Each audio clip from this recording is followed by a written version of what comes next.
Hello aspirants, welcome to the Edu Point. तो जैसा कि हम ये PYQ सीरीज कर रहे हैं, आज हमारा दूसरा लेक्चर है, दूसरी क्लास है। ठीक है, इसमें कल हमने 15 क्वेश्चन किए थे, बट वीडियो बहुत लेंथी हो गई थी, इसलिए आज 10 ही क्वेश्चन लेके हैं। ठीक है, तो सारे प्रीवियस ईयर रहेंगे और ये जो 2025 के आने वाले एग्ज़ाम्स हैं, वो चाहे भी SSC GD हो, NTPC हो, CGL CSL, सारे एग्ज़ाम्स के लिए काफ़ी हेल्पफुल रहेंगे। तो इस सीरीज़ में हम लोग करते गए कि प्रीवियस ईयर क्वेश्चन रहता है GK GS का, जो CGL CSL में आए हुए हैं या फिर और भी कम्पिटेटिव एग्ज़ाम में, उनके आंसर्स तो देखते हैं, बाकी जो उनके ऑप्शंस दिए रहते हैं उनको भी अच्छे से देखते हैं हम लोग। ठीक है, तो चलिए फिर शुरू करते हैं। और ये इसका PDF जो है आपको टेलीग्राम में मिल जाएगा हमारे, और जिसका टेलीग्राम के जो लिंक है वो आपको डिस्क्रिप्शन बॉक्स या कमेंट बॉक्स में मिल जाएगी। ठीक है, तो चलिए फिर शुरू करते हैं। तो आज का हमारा पहला क्वेश्चन है, the non cooperation movement was called off after which of the following incidents. मतलब जो नॉन कोऑपरेशन मूवमेंट था वो बंद क्यों हुआ, किस इंसिडेंट के बाद उसे बंद करना पड़ा, रोकना पड़ा। पहला ऑप्शन है outbreak of the First World War, या Kakori train robbery, Chauri Chaura incident, या कोमाक्ता मारू इंसिडेंट। तो इसका आंसर क्या हो जाएगा हमारा, चौरी चौरा इंसिडेंट। तो हुआ क्या था, 4 फरवरी 1922, 4 फरवरी 1922 को चौरी चौरा कांड हो गया था। कहाँ पे, गोरखपुर डिस्ट्रिक्ट में। ठीक है, कहाँ पे, गोरखपुर डिस्ट्रिक्ट में चौरी चौरा इंसिडेंट हुआ था। इसमें हुआ क्या था कि जो नॉन कोऑपरेशन मूवमेंट था, ये हमारा आंदोलन चल रहा था गोरखपुर में, और वहाँ पर एक कह सकते हैं क्लैश हो गया था।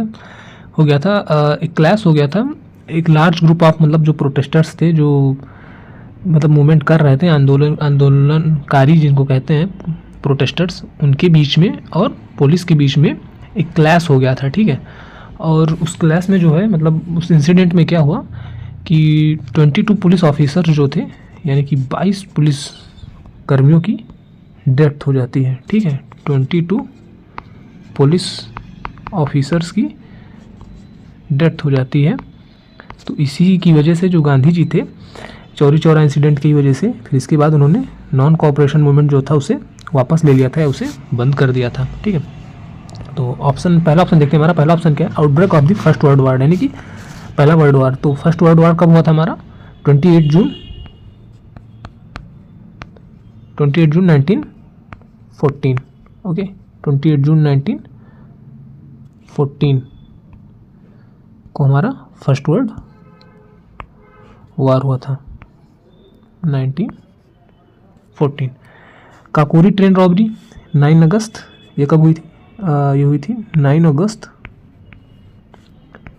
1914। ठीक है, और काकोरी ट्रेन रॉबरी के बारे में थोड़ा सा देख लेते हैं। तो एक पेज ऐड करते हैं यहाँ पे। तो काकोरी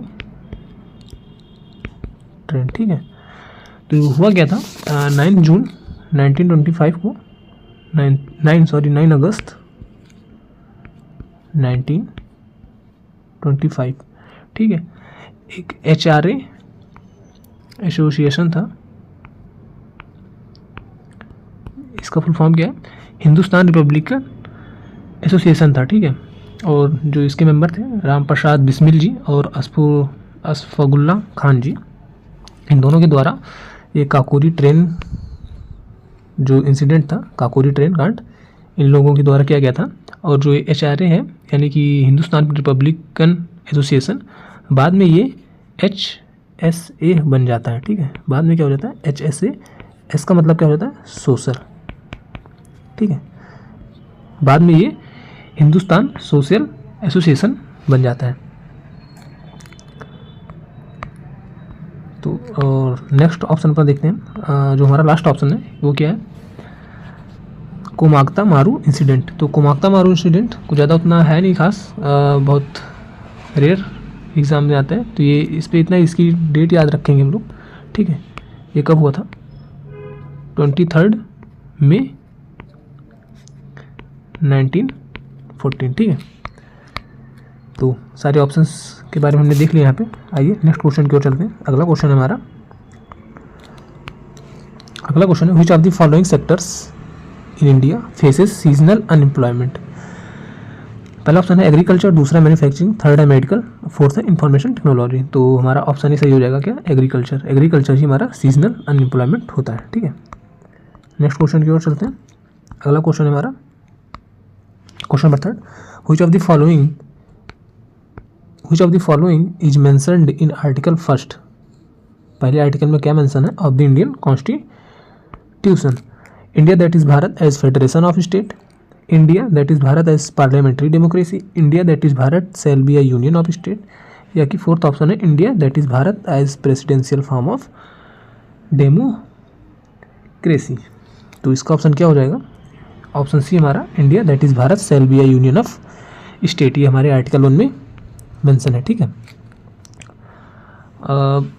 पार्लियामेंट्री डेमोक्रेसी किस आर्टिकल में? आर्टिकल 75 में। ठीक है, तो आर्टिकल 75 में क्या है?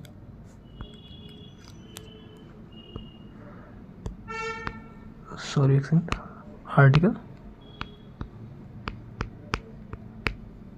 75 में क्या है? Parliamentary democracy. नेक्स्ट क्वेश्चन की ओर चलते हैं। अगला क्वेश्चन है हमारा, which of the following rivers originates from the Himalaya. Himalaya से कौन सी रिवर ऑरिजिनेट होती है? पहला ऑप्शन है गोदावरी, दूसरा तापी, तीसरा नर्मदा, चौथा गंगा। तो हमारा ऑप्शन नंबर 4 से हो जाएगा कौन सी? गंगा। गंगा जो है इंडिया में इसको गंगा के नाम से जानते हैं, इन इंडिया गंगा के नाम से जानते हैं, बट इन बांग्लादेश, ये जो बांग्लादेश में जाती है बांग्लादेश, तो इसे वहाँ पे पद्मा के नाम से जाना जाता है। ठीक है, इसी नदी को वहाँ पे पद्मा के नाम से जाना जाता है। और जो गंगा है इसकी जो ये सबसे लॉन्गेस्ट रिवर है इंडिया की, और डिस्टेंस कितनी कवर करती है? 25 किलोमीटर, यानी 2525 किलोमीटर इसकी लेंथ है। पद्मा बांग्लादेश में जानी जाती है और इंडिया में गंगा। ये नॉर्थ इंडिया में देखने को मिलती है। कहाँ पे? नॉर्थ इंडिया में देखने को मिलती है हमें ये, और बे ऑफ बंगाल की ओर इसका जो माउथ है बोल सकते हैं। कहाँ पे? बे ऑफ बंगाल में। ठीक है, बंगाल की खाड़ी में। और ये वेस्टर्न हिमालय से ऑरिजिनेट होती है। और कहाँ पे सबसे पहले वेस्टर्न हिमालय से आती है? सबसे पहले इंडिया में उत्तराखंड में देखने को मिलती है हमें। ठीक है, उत्तराखंड से इंटर होती है इंडिया में ये वेस्टर्न हिमालय से। कहाँ से? वेस्टर्न हिमालय, उत्तराखंड। ठीक, और इसकी ट्रिब्यूटरी देख लेते हैं। तो ट्रिब्यूटरी जो है लेफ़्ट साइड से अगर देखें तो रामगंगा हो जाएगी। क्या हो जाएगी? रामगंगा हो जाएगी, गोमती हो जाएगी। ठीक है, रामगंगा, गोमती, तमसा, घाघरा, गंडक, कोसी, महानदी, ऐसी नदियाँ हो जाएंगी। ठीक है, और अगर राइट साइड से देखें इसकी ट्रिब्यूटरी राइट साइड से, तो यमुना हो जाएगी, मोस्ट इम्पॉर्टेंट यमुना हो जाएगी, तमसा हो जाएगी। और जो तामसा है इसी को रिवर ऑफ टोन्स भी कहते हैं। ठीक है, तामसा को ही रिवर ऑफ टोन्स के नाम से जानते हैं। और हमारा पहला ऑप्शन गोदावरी के बारे में थोड़ा सा देख लेते हैं। ये सेकेंड लॉन्गेस्ट रिवर है इंडिया में आफ्टर गंगा। गंगा के बाद इसकी जो लेंथ है वो 1465 किलोमीटर है। ठीक है, 1465 किलोमीटर है। और इसका जो माउथ है वो भी बे ऑफ बंगाल में ही है। और इसकी ट्रिब्यूटरी कौन कौन सी हो जाएंगी? बनगंगा हो जाएगी, और काड़वा हो जाएगी, सिवाना हो जाएगी। ये सारी इसकी ट्रिब्यूटरी हो जाएंगी। ठीक है, तो आइए नेक्स्ट क्वेश्चन की ओर चलते हैं। अगला क्वेश्चन है हमारा, which of the following are enumerated in part 4 of the Indian constitution from article 36 to 51। हमें बताना है पार्ट 4 में क्या है आर्टिकल 36 to 51 में इंडियन कॉन्स्टिट्यूशन में, ठीक है।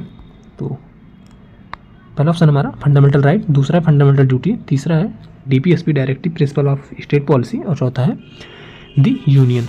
तो आर्टिकल 36 to 51 में क्या है हमारा DPSP हो जाएगा, ठीक है, directive principle of state policy. Fundamental right ये कहाँ पे है, पार्ट 3 में है, पार्ट 3 में है आर्टिकल 12 से 35, आर्टिकल 12 से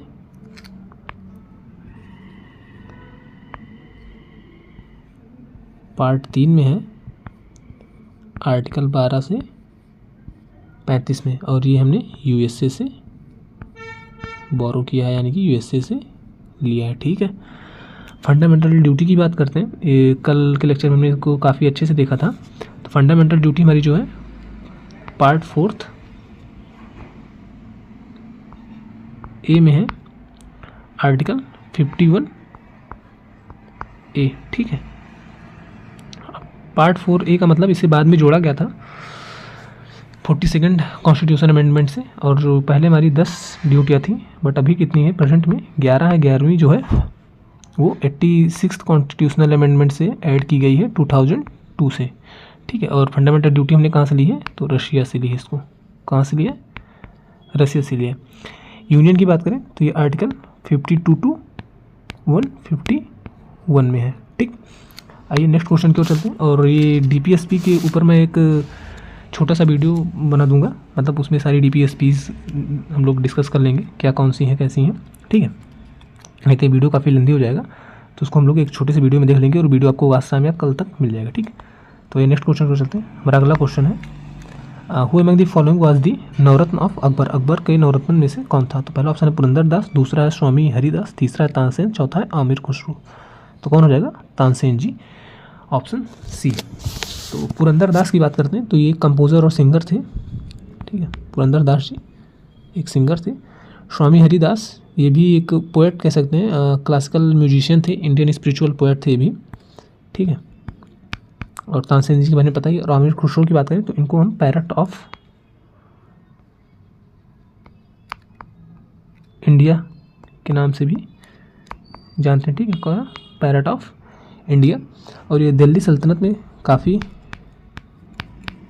दिल्ली सल्तनत से बिलोंग करते हैं, ये काफ़ी फेमस है ये दिल्ली सल्तनत में, ठीक है, हिस्ट्री में देखेंगे। और इन्होंने सितार और तबला इन्वेंट किया था, ठीक, सितार एंड तबला, ठीक। आइए नेक्स्ट क्वेश्चन को चलते हैं, अगला क्वेश्चन देखते हैं। अगला क्वेश्चन है हमारा, on which of the following dates does India celebrate its constitution. बताना हमें कि इंडिया अपना कॉन्स्टिट्यूशन डे कब सेलिब्रेट करता है। पहला ऑप्शन है 26 जनवरी, दूसरा है 26 नवंबर, तीसरा है 15 अगस्त, चौथा है 2 अक्टूबर। हमें पता है क्या, 26 नवंबर को, 26 जनवरी को रिपब्लिक डे होता है, 15 अगस्त को इंडिपेंडेंस डे होता है, सेलिब्रेट करते हैं हम लोग, और 2 अक्टूबर को गांधी जयंती, ठीक है, गांधी जयंती। नेक्स्ट क्वेश्चन को चलते हैं। अगला क्वेश्चन है हमारा, विच of the following is not a fundamental duty. इनमें से कौन सी फंडामेंटल ड्यूटी नहीं है, ठीक है। तो पहला ऑप्शन है to prohibit trade in rare and endangered species, दूसरा ऑप्शन है to value and preserve rich heritage of the country's composite culture, तीसरा ऑप्शन है to safeguard public property and to observe violence, चौथा ऑप्शन है to uphold and protect the sovereignty unity and integrity of India. तो option B देखें, to value and preserve rich heritage of the country's composite culture, तो ये हमारी छठी fundamental duty है, यानी कि एफ। सी ऑप्शन देखें, to safeguard public property and observe violence, तो वायलेंस से हमने इसे याद किया था, वायलेंस में आई आ रहा है, तो आई यानी है कि हमारी ये 9वीं फंडामेंटल ड्यूटी हो जाएगी। और लास्ट ऑप्शन है to uphold and protect the sovereignty unity and integrity of India, तो ये हमारी तीसरी फंडामेंटल ड्यूटी हो जाएगी। इसको हमने 3 वर्ड से याद किया था, sovereignty unity and integrity, 3 word है, तो तीसरी फंडामेंटल ड्यूटी हो जाएगी हमारी। और ये सॉवरेनिटी और इंटीग्रिटी और सोशल जो था, ये 3 वर्ड हमने ऐड किए थे 44th कॉन्स्टिट्यूशन अमेंडमेंट से प्रीएम्बल में, ठीक है। तो ऑप्शन ए करेक्ट आंसर हो जाएगा, ये हमारी कोई फंडामेंटल ड्यूटी नहीं है। आइए नेक्स्ट क्वेश्चन को चलते हैं। अगला क्वेश्चन है हमारा, in which state following state is the development of rail transport less due to its geographical condition. तो बताना है हमें इसमें कि किस स्टेट में इंडिया के रेल ट्रांसपोर्ट जो है वो कम है, क्योंकि उसके मतलब जियोग्राफिकल कंडीशन की वजह से। तो पहला ऑप्शन है सिक्किम, दूसरा हरियाणा, तीसरा बिहार, चौथा उत्तर प्रदेश। तो इसका हमारा ऑप्शन ही सही हो जाएगा, क्योंकि सिक्किम पहाड़ी इलाका में पाया जाता है, तो वहाँ पे रेल ट्रांसपोर्ट की थोड़ी सी दिक्कत है। नेक्स्ट क्वेश्चन जो चलते हैं, हमारा आज का लास्ट क्वेश्चन है ये, ठीक है, आज का आखिरी क्वेश्चन है। तो क्वेश्चन क्या कर रहा है, which famous experiment was done by Michael Faraday in 1831। ठीक है, पहला ऑप्शन है डिस्कवरी ऑफ क्वांटम मैग्नेटोमीटर्स, दूसरा ऑप्शन है discovery of law of elasticity. तो ये discovery of law of elasticity, इसी को हम लोग हुक्स लॉ भी कहते हैं, इसी को हुक्स लॉ कहते हैं। और ये रॉबर्ट हुक के द्वारा डिस्कवर किया गया था, किसके द्वारा, रॉबर्ट हुक के द्वारा इन 1660 में। ठीक है, थर्ड ऑप्शन है डिस्कवरी ऑफ इलेक्ट्रोमैग्नेटिक इंडक्शन। तो यही हमारा इस क्वेश्चन का राइट आंसर हो जाएगा। और चौथा ऑप्शन है discovery of natural radio activity. तो ये 1896 में डिस्कवर की गई थी, किसके द्वारा, बाय हेनरी मैक्क्वेरेल के द्वारा। ठीक है, तो आज के हमारे 10 क्वेश्चन हो गए सारे। ठीक है, तो उम्मीद करता हूँ कि आपको वीडियो पसंद आई होगी, और वीडियो पसंद आई प्लीज़ वीडियो को लाइक ज़रूर कीजिएगा और चैनल को सब्सक्राइब कीजिएगा, ताकि आपको सारी अपडेट्स तुरंत मिलती रहें। तो और इसका जो PDF है डिटेल नोट्स के साथ आपको टेलीग्राम पे मिल जाएगा। ठीक है, टेलीग्राम पे अवेलेबल है, और जो इसकी लिंक है, चैनल लिंक है, ये आपको कमेंट बॉक्स में मिल जाएगी। ठीक है, तो वहाँ से आप टेलीग्राम ज्वाइन कर सकते हैं हमारा, और वहाँ पे आपको ये सारे PDF मिल जाएंगे। तो चलिए ठीक है, फिर मिलते हैं नेक्स्ट लेक्चर में। Thank you.